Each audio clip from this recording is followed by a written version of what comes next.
Hello everyone and welcome to another Travelling with the Stars podcast. And today we're going to do, hello Karen. Hello Ty. How are we? Fine, thank you. That's left over from our radio show. We always used to do that on the radio show. Asking each other how we were. Are you okay? Oh, stop it. Let's just gonna get help on me in a with minute. this. Yeah. Yes. Right, okay. So this podcast, we're in Romania. Romania. Yes.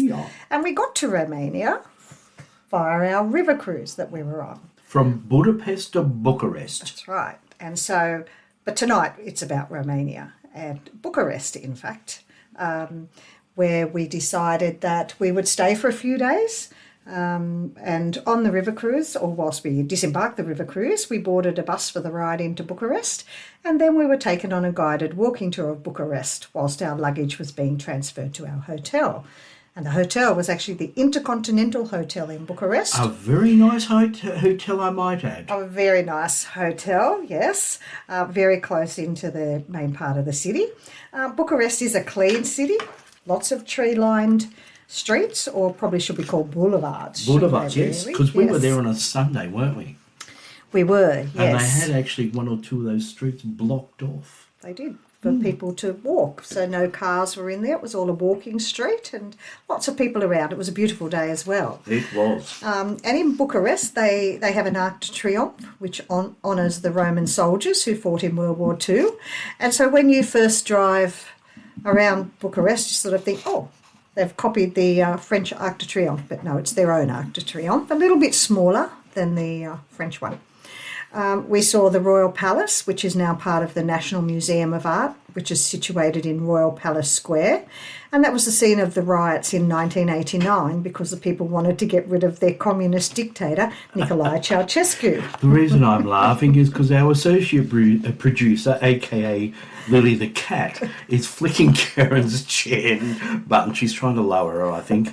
Trying to lower the conversation. I think so. Anyway, continue Get on. attention. So Bucharest is often called the Paris of the East, and mostly because of the extravagant French architecture and the beautiful wide boulevards. A few little snippets of Bucharest history. Oh, go for it. Ding, ding. History. Bucharest Castle fortification was first mentioned in 1459. In 1595, Ty's friends the Ottomans came in and destroyed the main residence of Wallachia. The good old footstools. The footstools. They stayed in control until 1877. In 1859, Wallachia and Moldavia merge and Romania is born. In 1947, Romania becomes the People's Republic of Romania. And in 1989, a December revolution overthrows Ceausescu, and along with his wife, he is executed, but not before thousands of lives were lost under his regime and during the revolution against him. But many of the majestic buildings that you see standing in Romania today were built during the communist dictator's time, and he wanted buildings to be oversized. And they are certainly oversized. They are oversized. There's no mucking around with that. Exactly. Our guide told us that hundreds of thousands of Romanian population starved whilst he spent billions on building such places as Parliament House and other magnificent buildings. And they are magnificent. They are. Look, say that they aren't, because they are. People should have a look at our Facebook page because we did put a considerable amount of photos on there when we were there back in June of 2024. And Yes. you and I were back there, 2020. I think we were there first, weren't we? Or 21? No, that was Belgrade. Belgrade? Yes. No, Budapest. When we were in Budapest the first Why are time. you talking about Budapest? Oh, I'm We're sorry. talking I'm getting about mixed up. Bucharest. Yes, I got mixed up. I think Ty's had too much of the bubbles today. I'll He's just getting have a another- little bit. another He's glass just of- getting a little bit mucked up. I'll have my little So bubbles. we'll move on to Bucharest and sights to see, and there's lots. The Parliament building, as we mentioned, it's the second largest in the world, as well as the boulevard leading to it. It's quite amazing. Ceausescu forcibly relocated 70,000 people, cleared 12 churches, 3 monasteries, and completely destroyed the Jewish quarter and 3 synagogues so he could remodel that whole area. And basically, what's standing is the Houses of Parliament, isn't it? And just a massive, wide blank area. It is. It's quite huge. It is. So the Parliament building And has... I did get all photos of that, and that is on Facebook as well. Good, I'm pleased. The Parliament building has thousands of rooms, and the Boulevard Unieri, which is 4 kilometres in length with hundreds of fountains lining the boulevard, leads to the Parliament building from the main part of town. Calais Victoriae is another boulevard with beautiful buildings. These were built in 1877. They're neoclassical building, and one of the largest ones is the Museum of Romanian History. Roman history. I know, I forgot the IAN. Romanian history. Now who needs another drink? I know. It contains collections from Roman and Dacian times. What are you drinking, by the way? Bellini. A Bellini. You can now buy it I wonder in a why it was a bit bottle, orange. It looked a pre-mixed. bit orange for wine. I'm trying a pre-mixed bottle of Bellini. Oh, okay. Continue on. Thanks. Also on this boulevard is said to be one of the most beautiful buildings in the city, the CEC Bank. Trust the bank to have the best Well, of best course, building. yes. The Church of St. Nikolai Mihai Voda, it's dated back to 1590. Why does that sound like it should be Japanese or Chinese? I don't know. It dated back to 1590 and was relocated over the river Damboija on Ceausescu's orders. Need to move that out of my way. If you're looking, Don't like it, get it out of my sight. that's right. If you're looking for any semblance of a medieval town, you'll find it around the Straza Livskani, a pedestrian zone which belongs to the old merchants' quarter. If churches are of interest, there are a few to visit. One in particular is Stavropolios A Church. few, that's an understatement. Built in 1724, it has excellent paintings with an oriental influence. And through its arcades and arabesques, arabesques, which is a style that has flower, fruit and animal outlines producing an intricate pattern, for those who don't know. I'm feeling a bit arabesque. Are you? Yes. Can't see any such patterns on you. Some other places of interest are I changed my shirt. Romanian Athenaeum Concert Hall, built in 1888, and Museo Satulei, situated in Herestral Park, is village museum showcasing typical village life in the 18th and 19th century. You're doing very well with those words. Am I? Yes. Given you're interrupting all the time, I wonder I remember where I'm up to. Well, I'm just saying. Right. After a guided tour, remember our guided tour? I do. And during We our did some guided walking. tour, she had to take somebody to the pharmacy, didn't she? They needed a chemist. Yes, A they did. Bex and a good lie Go down. down. We stopped for lunch after Can the you tour. face the microphone, please? I am. Okay. And so many places to choose from. So we decided on a little place in a pedestrian street. Wandering around the streets, we came across a shopping street with a combination of shops and restaurants. A large section of the street was closed to traffic, which was good because it was quite busy. There was a small parade happening. We can't remember what it was for, though. Maybe because it was Sunday. No, we were hungry. We were hungry. We wanted yeah. lunch. Yeah. as usual. We figured it was time for a drink and found a table on the footpath to sit and watch the passing parade. And the passing parade of people and dogs came along after the main parade where people were dressed up in costumes and things. So Oh, it was entertaining. It was entertaining. The sun was shining, so it was a very pleasant afternoon, and the five of us had a great time. We eventually decided to wander back to the hotel. We collected our luggage and checked in. The hotel is excellent. Our rooms were very large and very comfortable, weren't they? Yeah, can't complain about the room. No. We were disappointed we were only there for one night. I know. We could have easily stayed there for a couple. A couple of nights. After a night here, we would officially end our river cruise and with Avalon, and the next morning, after breakfast, our guide would collect us. And what a breakfast that was, wasn't it? I was in little piggy heaven. Where people would have stayed there all day eating breakfast. There was just Are you referring to me? you and some of the others. Yes, I know. It was nice. The breakfast food options. I remember the donut house. Oh, yes, that's right. It was a house made out of donuts that you could eat. Well, you don't need to have donuts you can't eat, do you? Well, no, but they said, because it looked so pretty, and they said, no. And what, no, you didn't want to eat them? Well, it was tough. Yes, I can and tell you. they served Bellinis at breakfast. They did. Champagne or a Bellini you could You're have in- at breakfast. So it was pretty good. Piggy heaven, weren't you? Yeah, stay there. So if you go to Bucharest, book yourself into the Intercontinental. You won't be disappointed. What was the prices like for it? I don't know. Because it was part of our trip. And you did look up But and it is check? Bucharest. No, I haven't. But it is Bucharest, so it wouldn't have been too bad. Okay. The large rooms and the best breakfast we've had, except for the Ritz in London and the Ritz in Paris. Funny matter. A bit of a Ritz theory there. Yeah, so we've Not to stayed. mention the cost. Hello. I know. We've stayed in hundreds of hotels and a few chateaux, and this breakfast would come in third on our breakfast list. That's a big call. No, it's all right, Paul. Yeah. If you think about it, the Ritz London and the Ritz in Paris, pretty good, but this one was very good. Other hotels have your breakfast, and yes, they have the eggs and bacon and stuff, but they didn't have what this one I tell had. you what I was very impressed with on this trip, if you're talking about breakfast, that little hotel down on the coast of where we picked up our people from Croatia. Opea. Was it Opea? That little hotel there, that was a good brekkie too. Yes, it wasn't too I was bad, very impressed. but it didn't get on the top three. Okay. On my top three. On your Anyway, top three, right. on my top three. It's only because they serve booze. So perhaps we do need to have a A breakfast list. Oh, best okay. best breakfast list. Yeah. So it's time to start putting a few different type of lists together, isn't Lifts. it? Lists. We're going to put a lift together. What about the river cruise for breakfast? That was okay. Because they make everything there and then as you ask for it. Yeah, they do. You can't knock it back. Anyway, we had to drag some of the group away, as I said, from the breakfast because we had to get packed for our 9 o'clock pickup for the start of our private Romanian tour that I had organised. However, before I go on, I think I'll mention our weather so far. Oh, do you have to? Yes, and it was June, and unfortunately, the weather this June was cold and wet in most places. It was a bit disappointing. We had a couple of sunny days, but not enough. Not what we had last June. No. The year before, we had excellent weather, 30 Shorts and degrees. T-shirts. Yeah, this time it wasn't like that. Jeans, T-shirts and puffer jackets.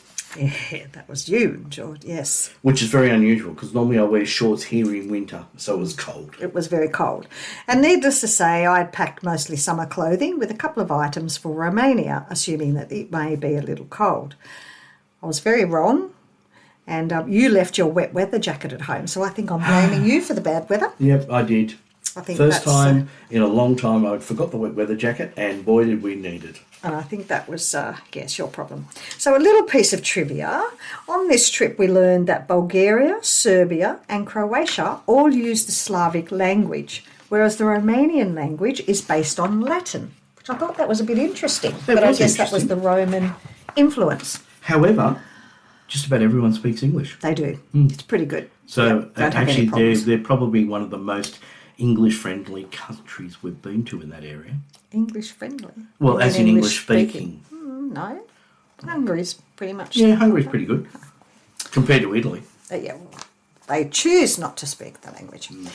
So because I wasn't too aware of what Romania would be like, I just chose a 3-night, 4-day tour in Romania, and that was another little birthday present to myself. Happy birthday. Because to normally you. I'm one of these people that if somebody wants to go somewhere and I want to go somewhere else and they're coming with us, I'll do what they want to It's be like nice. Istanbul. How many years you been trying to get there? And guess I what? don't know, 30 or 40 years. You're finally going to I'm get finally there. going to get there. I can't Yes. believe that. Yes. A couple of weeks and you're there. Or 1 week for you. Yeah. So anyway, so I let our travelling companions know what the plans were for Ty and I after the river cruise, and 6 of our travelling companions decided to join the tour with us. I had Transylvania on my list to visit for quite some years. As many of you may have gathered from our programs, I love history and especially ancient history, right through to the early 19th century, so then it becomes a bit more modern. These formerly Eastern Bloc countries hold a particular fascination. So I chose the short trip. As I said, I wasn't sure what to expect. And we had a tour guide and driver who would look after us for the whole Because tour. normally I'm the driver. You normally are, but again, we weren't sure what to expect. So Yeah, we thought, let's play it safe until we know what it is. exactly. And our guide/driver was fabulous. And part of this tour... Very knowledgeable. I had Very trouble getting that knowledgeable. word out. Yeah, he was very good and very patient. Part of this tour was to follow the steps of Vlad the Impaler and in part his father Vlad II, also known as Vlad the Dragon. He was made a member of the Order of the Dragon in 1431. Also, Vlad Dracula is the dragon name. So he was assassinated in 1447. He was a prince of Wallachia from 1443 till his assassination.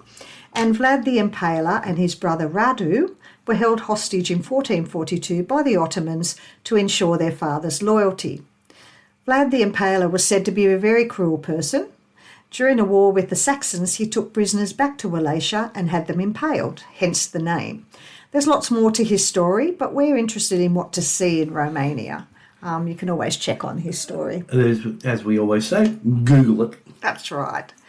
So over this 4 days, we would be visiting Sinaia, Snagov, Raznov, Viskry, Sigosora, and Piatra Cruli National Park and Brasov.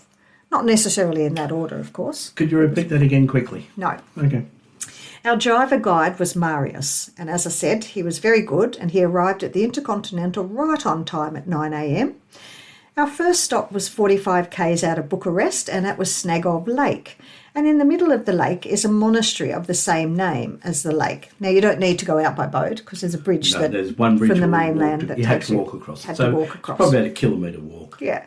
The monastery was built around the time of Vlad the Impaler's grandfather, Mircea the Old, and the monastery became famous as the burial place of the King of Wallachia, who was to become the inspiration for Bram Stoker's Dracula. The monastery also became a place of punishment. There was a small cell in which Vlad invited his victims to kneel in front of a statue of the Virgin Mary. Then he would open the trapdoor and the guest would fall into a ditch below where stakes took upright, ready to impale the victim. Yep. It's one way to get invited to a barbecue, I suppose. Exactly. I think I looked at that. You did. I stood on it. I was looking for the lever. Yeah, I'm sure you were. I would never do that now. Wouldn't you? No. Not when there's people around No, anyway. exactly. Not so I can get caught. We were told that they know this because they found decapitated skeletons to prove the crimes. Vlad and his father were both buried at the monastery because they had given funds for the build. The monastery was first listed in 1408. It hasn't had a few remodels and repairs since then. It's a tiny little building, but the frescoes inside are quite incredible. They cover every inch of it, don't they? It was really interesting. I've never seen that done before. Oh, every inch. Thank goodness they sealed the trapdoor, because like I said, I kneeled at the Virgin Mary statue without thinking about possible consequences. Incredibly, this monastery had an emu, goats, and several other animals in there. They were all looked after by the caretaker. And the roses in the gardens were lovely as well. Actually, some really nice roses, and we like roses. We've got quite a few in our garden. Yeah, so it was lovely to see the big blooms on the roses. Vlad the Impaler's, or his proper name was Vlad Tepe, or Tepes, or Teps. His gravestone... I think Tepe sounds more... Yeah. That's more French, isn't it? Tepe. Yeah. His gravestone is inside the monastery. I walked over it again without realising what it was because I was looking at the ceiling. And I wouldn't normally walk on a gravestone. But anyway, Lake Snagov is a huge lake, and Marius told us it was a very popular holiday destination for Romanians. Yeah, you can see it would be in the summertime, it'd be beautiful. We were there in summer. We were, but the weather wasn't summery. No. Very winter. No. So after this, we travelled on through the Prahova Valley. The what? Prahova Valley. Oh, okay. Through Bastini, where we saw amazing views of the peaks of the Busegi Mountains. And in the towns, we drove through some of the retail stores, cafes and restaurants. And they had their signs in English, didn't they? That was something unexpected. Yeah. So we knew then that obviously English is well catered for. Yep, prime language. Yeah. We were heading to the town of Bran and the castle of the same name, Bran Castle. But lunch, of course, was first priority. Got to have lunch. Got to have lunch. We pulled into a small parking area and we could see the top part of Bran Castle on our right rising up through the trees. So we weren't that far away. Marius took us into Casa din Bran Inn, which had a restaurant at the front with large glass windows with views to the castle. They had a comprehensive menu, didn't they? So obviously they had lots, yeah. They were used to having... Remind me of a diner. Their definition of a diner. Yeah, it did. Here's the menu, and drops down. There's about 40 pages. I chose the grilled chicken, which came with a tiny side salad, You had chicken schnitzel and chips, didn't you? I yes, did. Your, I your felt like a normal snitty- thing you'd have, a chicken schnitzel and chips. Well, I was sort of I wasn't sure of their foods. I was taking the safer option to start with. Yeah, I'm sure that was a safer option. Some weren't happy with their chickens. Either it was too small or was a little pink in places. And we've always been taught that you don't eat chicken if it's still a little pink. Unless you're really hungry. Well, no, I don't know even then. My grilled chicken was cooked properly and was flavoursome. It's worthwhile to remember that when we're travelling, especially to emerging tourist destinations, food will be presented or cooked differently to us. 2 words I think are very important when travelling. Adaptable. You really need to be able to adapt to the idiosyncrasies of the country that you're in. And the other word is accept. Accept that nothing may be the same as home. And I think I agree. Don't you agree on that one? Look, if you There's go other with the words. flow, you'll enjoy your holiday a lot more. Exactly. And as you say, it's not going to be like home. It's going to be completely different. But just chill out and go right. with it. If something's not quite as you think it's going to be, chill out, Just relax, move on. Go with the flow. And we find we very rarely get disappointed because if it's not what we're thinking it should be, we look for what the positives are with it and just go from there. Yep. And with Romania, really, didn't have any expectation of what I was going to see or do. I just knew where I wanted to go. And I think that was probably a good thing that helped. Yeah, definitely. Helped with that. But anyway, back to our trip. After lunch, Marius took us to Bran Castle. The entrance to the castle area was a very short walk from the restaurant, wasn't it? Yeah, it was. It was across the road, through the car park. Yeah.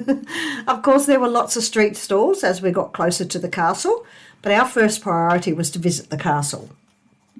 As you would expect, the castle is not sitting on level ground, but up a rather steep incline with a lovely set of steep steps taking you into the interior of the walls and then, eventually, the castle itself. We love a good walk. Yeah, we do. We don't mind. And we know that if you go to these places, you've got to walk. So Bran Castle was built in 1377 by the Saxons of Kronstadt. Louis I of Hungary granted them permission to build it and is a landmark and national monument of Transylvania. Of course, we know the Saxons were German, don't we, Ty? Of course we do. And there is an interesting history. What did you say, Dee? And there is an interesting history on Bran Castle for those lovers of Dracula stories. There doesn't seem to be any evidence that Vlad the Impaler actually had much of a role in the history of Bran. Sometime around 1920, the Treaty of Trianon was signed and Hungary lost Transylvania, and the Saxons decided the old castle would require too much work, so they gave it back to the royal family, the Habsburgs, and Marie of Romania used it as a retreat. Her daughter, Princess Elena, inherited the castle, but after World War II, the communist regime seized the castle again in 1948 and evicted the royal family from the country. In 2000, they were lucky that they weren't killed like the Romanovs. Yeah, exactly. Yeah. In 2005, a law was passed by the government which allowed people to claim back property taken by the communists. 12 months later, the castle was given back to Archduke Dominic of Austria, who was the son of Princess Elena. A little to and fro, yes they own it, no they don't, continued for a couple of years until 2009 when it was transferred to the Archduke and his sisters, again the Habsburgs. That's right. They opened Bran Castle as the first private museum in the country, and you'll find much more historical information either at the castle or online. But we want to tell you why you should visit Bran. Definitely. Yep, definitely. Bran Castle is what fairy tale castles look like, isn't it? There were Neuschwanstein. Neuschwanstein is another fairy tale castle, but Bran was built before Neuschwanstein. Yeah, much before, yeah. So when you're in the inner courtyard, you look up to see fabulous turrets reaching for the sky, smaller turrets, a wooden veranda that goes from turret to turret, and you're able to walk around the interior of the castle, aren't you? The inside the walls, you just go turret to everywhere. turret. Stop along your veranda walk to take in the scenery below the walls and way out in the distance. Inside those interested in all things supernatural should take the very narrow stone case to the 4th floor. Stone staircase, not a stone case. Well, it is a case. It's like a little box, wasn't it? You have another drink, Dee? I will. To the fourth floor. I'll do it while you're talking. As this area is dedicated to supernatural characters, werewolves, the Lely, the Grim Reaper, the Solomonary, and more. They introduced these rooms by saying, "We are entering the alarming kingdom of Romanian mythology. This floor of all things ghoulish is a virtual space." And Ty will explain. In other words, it's not really there, it's all video and stuff. Yeah. Yes, it's all virtual. You're just looking at things projected onto walls onto and that things, sort. yes. I sort of looked through the door, but didn't bother. No. Although one statue is life-size, remember that one statue? Yeah. And you guessed it, that's Vlad the Impaler, called the cruelest reigning prince of Wallachia. And for the rest of us interested in the true history of Bran Castle, we will find information on the royal family, starting with Crown Prince Ferdinand, who became King Ferdinand I of Romania in 1914. And he married a British princess, Maria Alexandra Victoria of Saxe-Coburg, in 1892. He passed away in 1927. And when you visit the castle, you will read the history of this king and what he did for Romania. The rooms in the castle and the furniture they weren't really ornate, were they? Basic, really, weren't they? Very basic for given that all the castles we've been inside of. Lots of carved... Unlike, what was the castle? I'm trying to think of the castle name now that we did a couple of days later before we left Rome. Palais Castle. Yeah. Oh, now that was a castle. So we'll talk about we will have to do that on another podcast because that's got lots to... Oh, has it what? But this castle had lots of carved wooden pieces. There was a torture room in one of the turrets as well.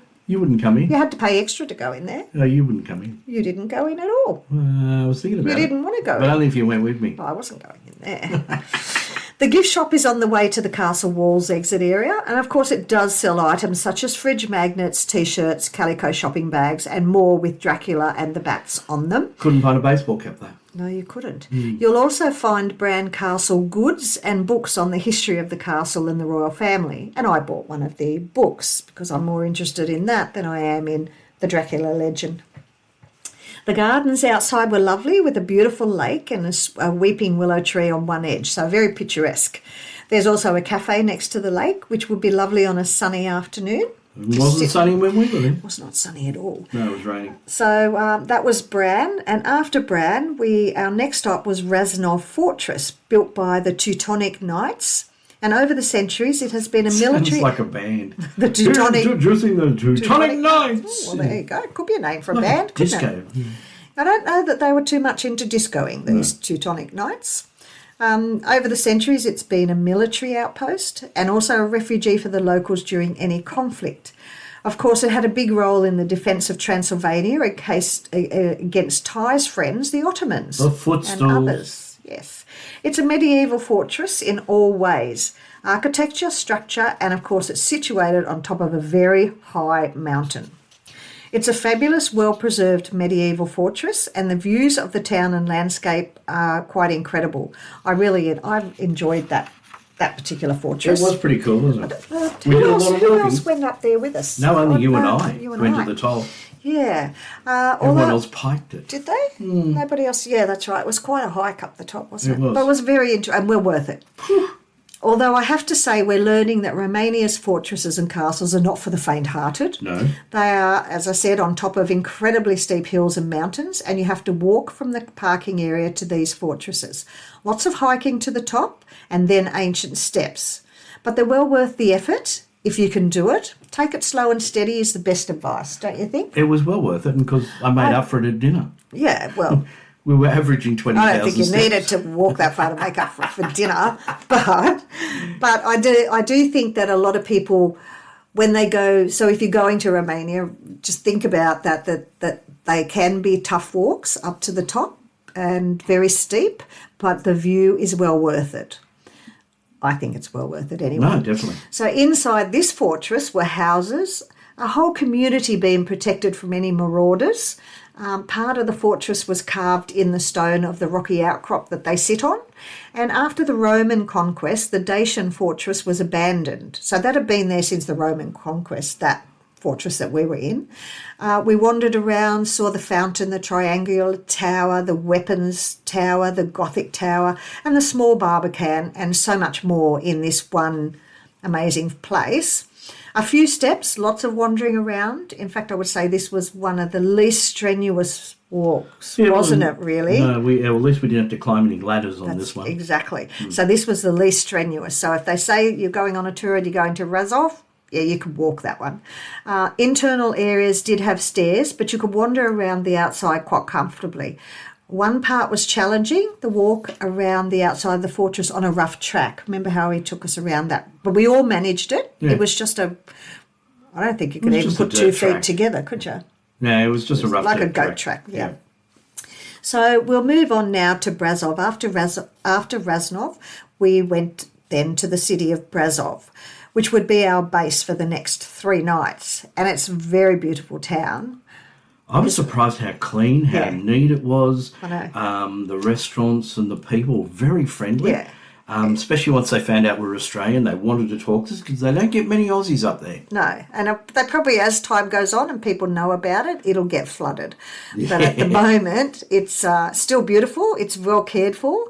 But I couldn't wait to explore it. But today had been a long day, so we just went and had dinner. I think Marius didn't give us time frames for each of the places we visited, so there was no, like when you're on a tour, you've got 10 minutes to look at this, or you've got 20 minutes here. We really dived into everything. That's right. When you have your own guide and driver, they look after you and you're not beholden to waiting for others. So he was excellent. He was very patient, and when we were all ready, we moved on to the next place, meaning that it was then 7 p.m. before we arrived in Brasov. I think in the itinerary it said 5 p.m. arrival. Yeah. But we'd had a fabulous day.